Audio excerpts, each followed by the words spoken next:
Hello and welcome back to our channel.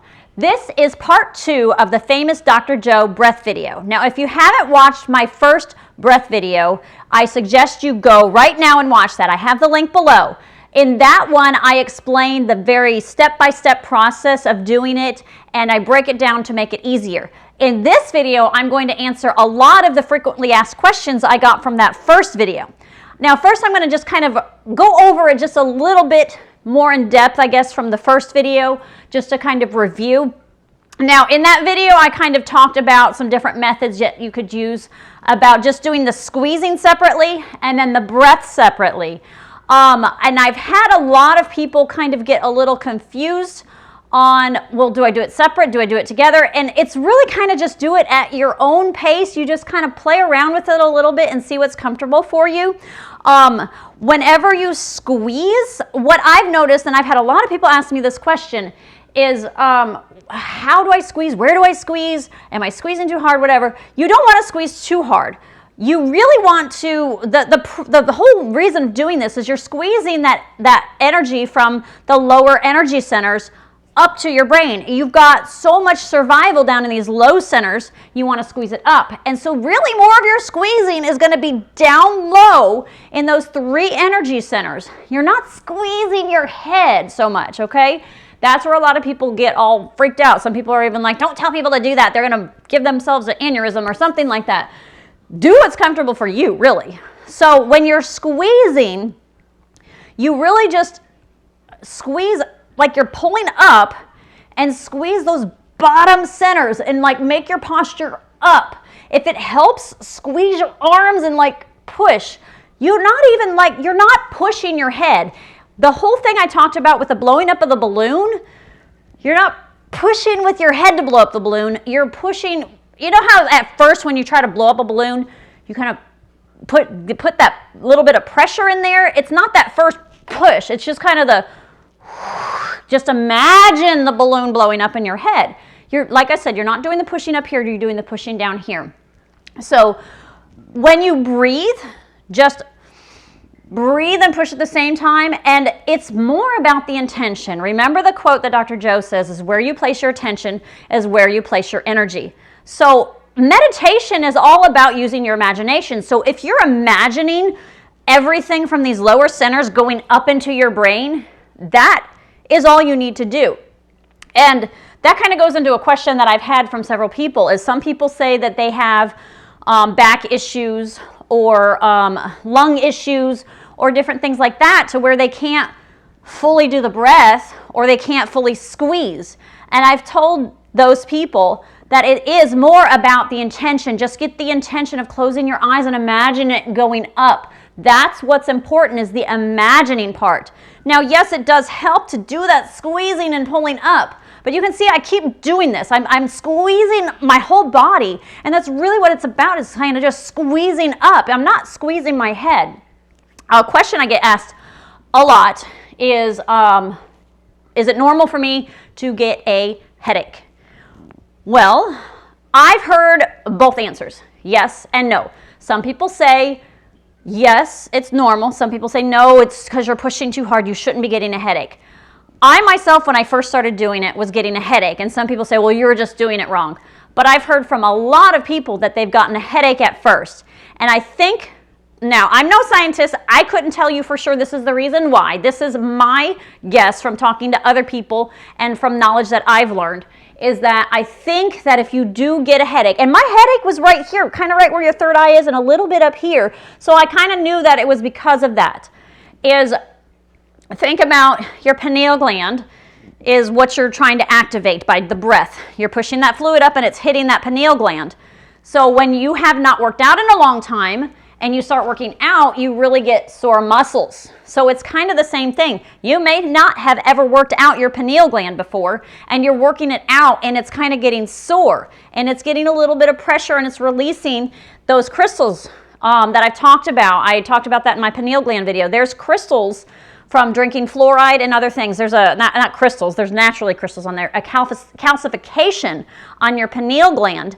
And those, as you do the breath more and more, Think of it like, I don't know, sticky paint on a paintbrush. You know how it just kind of dries up on there and you have to kind of sit there and like break it loose? Well, as you're doing the breath, it's kind of breaking that loose, like the paint off the paintbrush, and over time it'll come loose. And that's my assumption of why some people might get a headache. Now, if you are getting horrible headaches, migraines, something like that, don't push it. That is one thing that I've told a lot of people. If you're feeling something uncomfortable, don't push it. Stop doing it. Even take a break for a few days, because you do not want to hurt yourself or overdo yourself. I know Dr. Joe I don't know, he doesn't really put any caution out about doing this. He's like, I've got old, 75-year-old guys doing this without problems or whatever. But you just trust your own instinct about whether or not you think that you're doing too much. Okay. Let's see, what's another question? Pains. Now, I talked about the headache pain. Now, some people have also talked about just pains elsewhere. Maybe their lower back, or it feels like energy is getting stuck in one of their centers, like their heart center or their throat. And I've had a lot of people ask about the throat, neck, something like that. And that's very, very interesting, because in February, Dr. Joe and during his Dr. Joe Live, somebody had asked that question. The man was actually paralyzed and was asking about the breath. If you have access to that, I would go and watch his explanation to it, because his is going to be a lot better than what I can explain. There's kind of twofold on this. First of all, I've heard that if you do have a block, like it doesn't feel like the fluid's going up, is it may be wherever that blockage is, you've got like a lot of energy blockage there. So let's say it's your heart or something, then blessings of the energy center can help to kind of loosen up those blockages. That's my assumption. But as it comes to the neck, it's very interesting, because when I first started doing the breath, I would do it, and then my neck, I noticed, always like went off to the side. It was so weird. It was like I wouldn't go straight up. I always go straight up to kind of get that curvature to my spine, but it was like my neck always went to the side, and it kind of like shook, and I was like, what the heck? It's like, it was weird. And after I finally hit it, it didn't do that anymore. I thought, well, maybe, I just need to get like a chiropractor. I don't do the adjustments or anything like that, but I was like, well, maybe I just need an adjustment. Maybe I've got my spine's misaligned, and when I'm trying to straighten it, it goes off to the side. But going back to what Dr. Joe said in his Dr. Joe Live, he said that the actual tube that comes down from down here, it starts in a lot of people call it the sacral spinal fluid, and it starts in your sacral chakra, our energy center. And so it goes up your spine. There's actually a tube that goes up your spine, and then it goes into your head. And that tube, and that's why he says a straw, imagine a straw. That tube actually, he said, when it gets to your neck, it narrows a little bit. So, let's just say it's like this going up your spine, and then when it gets up to the neck, it's getting close to being to the end, and it narrows. And I guess he says maybe because of that narrowing, it puts a little more pressure up here in the neck or something. I was thinking of it, this is just my guess. I don't know, maybe that, think of like a gunked up pipe or something like that. And, if you've got something kind of stuck in here, it's got to let that gunk out before it can just freely flow in there. I don't really know. Like I said, it's best if you could access his thing and watch it. But he says that a lot of people will get a problem right there because of that tight spot. But like I said, I used to get that problem, and I didn't anymore after I finally hit the breath for the first time. So that's another question that people ask is, how long do I have to do this until I hit it? That is not a question that I can really answer, because it's different for everybody. There's some people that can jump in and do it the first time and they hit it, and you're just like, whoa, you're jealous. There's some people that have been doing it for a couple years and still haven't hit it. Now, I don't know if they're just not putting forth the effort or something like that, or if it's just they're not ready. It took me a little over 2 months to finally get it. And so when I finally got it, like I said, that neck thing stopped. And then once I did finally get it, I wasn't hitting it every single time. And so once you start doing it more and practicing more, you'll hit it, you'll know it. It's very orgasmic, I guess you could say. It's very, you feel, I don't know how to explain it, but you'll know when you hit it. But like I said, don't look for that every single time. You're not going to hit it every single time. But once you hit it, you'll know that feeling. And then that's when I started playing around with it a little bit more. Once I hit it, I was like, oh, what did I do? And I went back and I was like, well, now I'm not hitting it. What do I need to do to hit it? Next question that I get asked a lot relates a little bit to that is how long should I do it and how often should I do it? And that is really totally up to you, how frequently you want to do it and for how long. There's a new, I don't know if you want to call it CD, on Dr. Joe's website called Inspire, and it has 10 different tracks on there. And he guides you through the breath in many, many different ways. He does a real step-by-step. He does a fast-paced, a slow-paced, different music, and there's ones where he just lets you do it on your own. And you can play the tracks over and over and over again. You can do it. I've gone to some group meditations where they just do the breath straight for 30 minutes. And it's intense, and you're just like, you're tired of doing it. But it really just gets all those juices flowing in your brain when you do that. And so, you can do it just a few times. You can just do it like 4 or 5 times, which in his meditations, he usually just does maybe 4 or 5 times, and that's about it. Or you can do it for 30 minutes. How many times a day? If you want to practice several times throughout the day, go ahead. Once a day, that's fine. Once a week, whatever you want to do. It just depends on you. I don't know that practicing more is going to make you hit it any sooner, because I personally feel that you will hit it when your body is ready. Because I'm going to talk about this a little bit at the end, that when you hit the pineal gland, it is a very spiritual thing. And I think that that's why some people can't hit it right away, is because they inside are not spiritually ready to handle what comes when you hit that pineal gland. But like I said, I'll get to that here in a little bit. Another question I get is, do I have to shake? No, you do not have to shake. I know in my previous video I was shaking a lot because it causes this energy inside of me that's been awakened to move. It's called the Kundalini energy, and it makes you, it makes you kind of shake and wiggle and different things like that. You don't have to shake in order to hit it. And when you hit it, doesn't mean that you're automatically going to start to shake. It's totally normal. You can hit it and hit it and hit it and never shake. Or you can shake a bunch and never hit it. So they two are a little related, but not really. I mean, I know that whenever I do it, I usually always shake. I think just because the energy is excitement, my body is excited. It's like a dog wagging its tail, or I don't know what it is. But no, you do not have to shake. What's next? Dangers. Now, there's a lot of people that have talked about the dangers of the breath. I've had a couple people put some warning in there about this is Kundalini. You need a experienced yogi to be teaching this and different things like this. I'm only teaching this because I'm trying to help you guys do the breath that Dr. Joe is teaching. This is an ancient breath that he's kind of made to his own a little bit, I guess. This is a practice that people do, and some people do it to awaken that Kundalini energy, and some people are fearful of the Kundalini energy. Now, that shaking that I do, that is the Kundalini energy.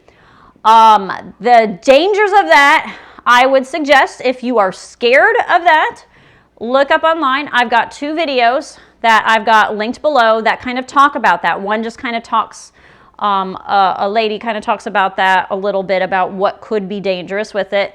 And then there's another video where a woman, she wasn't doing this breath specifically, but she was specifically trying to awaken the Kundalini energy. And it woke in when she was not ready. And she kind of went a little mental, I guess you could say, because you're waking up stuff in your brain. It is a big spiritual awakening.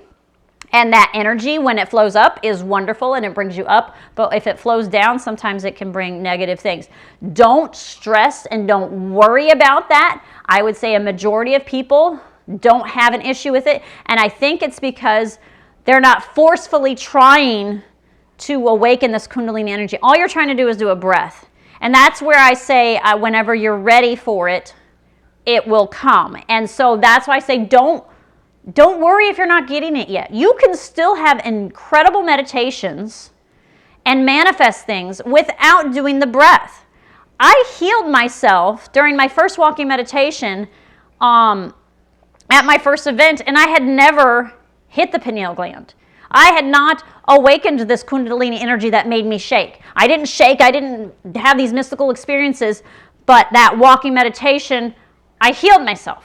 So you do not have to hit the breath and activate the pineal gland in that moment in order to heal yourself or in order to manifest stuff. That is mostly dealing with the law of attraction. So don't fret about not getting the breath. And that can lead me to my next question, but let me step back just a little bit. I talk about dangers. That's like the Kundalini awakening thing. But another danger, too, that people worry about is hurting themselves, okay? Some of you may say, I feel very dizzy or lightheaded. Some of you have asked that question, too.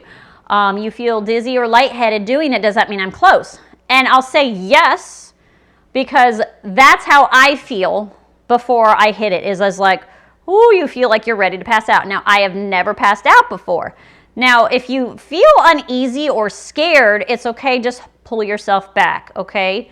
But where I talk about the dangers is that the passing out isn't dangerous necessarily. Dr. Joe says he's done it a bunch of times, and I've heard other people do it. I myself have never done it. But the dangerous part comes when I had a friend from our local Dr. Joe group just recently woke up with a bloody nose. She had hit it so hard she didn't realize it, and she passed out, and she woke up and she had injured herself. So if you are going to do the breath, and I mentioned that in my first video, to make sure you're safe around where you are. You know, don't do it standing up. Obviously, don't do it driving. I tried that one time. I was just sitting at a stoplight and started doing that, and I'm like, whoa, okay, because I was getting lightheaded. I was like, okay, can't do that. Don't be next to like some tables or something. If you do sit in a chair, make sure it's like you've got padded something, a carpet or even pillows if you're worried about that. Maybe if you get lightheaded, be on a couch, a bed, something like that, just so if you're worried about that. But like I said, I've done this so many times and I have never passed out. I guess the closest I came was at a Dr. Joe event. I hit it so hard, it just jolted me, and I leaned back and the chair behind me was like metal, and so I hit my head on the back of the chair. So I mean, that's something to look out for. That's the dangerous part of it, I guess. So now going into my last question that I get asked a lot is, what is the point of doing the breath? I can't really say specifically why Dr. Joe pushes the breath so much, but I think for me, from what I have, the knowledge I've gained, it's really just to move you out of survival and into creation. You're moving everything from these lower centers up into your head. You can't create down here. You create using your heart and your brain. So that's moving you out of the survival and into creation. So you're just trying to move all that energy up. I think that's the biggest thing. And then also to access our subconscious where we can reprogram ourselves. So once you do activate that pineal gland, you can get deeper into your meditation and you can access, I guess, the hard drive in your brain a lot easier, where you can reprogram whatever it is you're trying to reprogram. I just think that you can get what you want a little quicker because you're activating that radio receiver in your brain.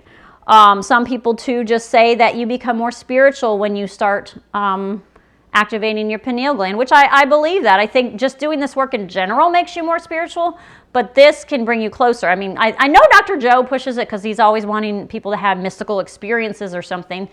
And those are great and all, but you don't have to have a mystical experience to heal yourself or manifest or anything. Some people are looking for that. I was not looking for a mystical experience, and I got them. I've gotten several. They've kind of backed off a little bit. I can almost say maybe that was just a little part in my life. It was to show me, look at these awesome mystical experiences you can have, and now I just have like little tidbits of things that I see, and I guess it's just easier for me to tune in, and I don't desire to have some of those, but they just come to me whenever they come. I don't know. And I guess it's just another way to maybe heal. It's if you look online, there are lots and lots of videos about the sacral spinal fluid, which is your cerebral spinal fluid is what the medical term is, but a lot of people call it the sacral spinal fluid. And there is a big significance about this sacral spinal fluid to you're more spiritual when you have it. Think of it like a cleansing water inside of you. You have a cycle every month of having this. It's like a woman's menstrual cycle. You get it every 28 days, and you want to keep it pure. And if it's impure, then your body and your soul and everything is not as pure as it can be. So by moving this through your body, I guess more maybe makes you more spiritual. I don't know. Like I said, look up online. YouTube has a lot of videos. Just look up sacral spinal fluid, and you're going to be blown away by what you find out about that sacral spinal fluid. And I know I have been blown away. I think my husband and I are actually thinking about making a video about it, but I don't know if we know everything about it because there's just so much, and there's so much we don't even understand about it. Well, I hope that I answered a lot of the frequently asked questions that many of you may have. Let me know if you have any more. If you still want some step-by-step, kind of go back to my first video to kind of review what I go through in there.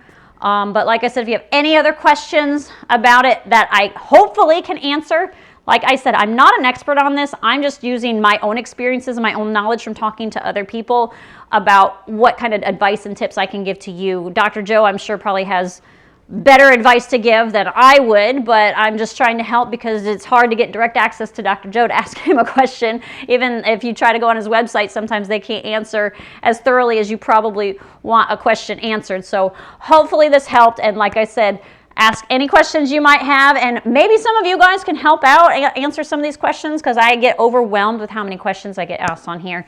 But anyway, thank you so much for watching. Oh, by the way, I'm in the process, and by the time you watch this, it may already be on, so look on my channel. I'm making a video demonstrating, not demonstrating, showing me doing the breath, okay? So you can see how crazy I look doing it, and I can just kind of walk you through it. So look out for that video, and thank you so much for watching.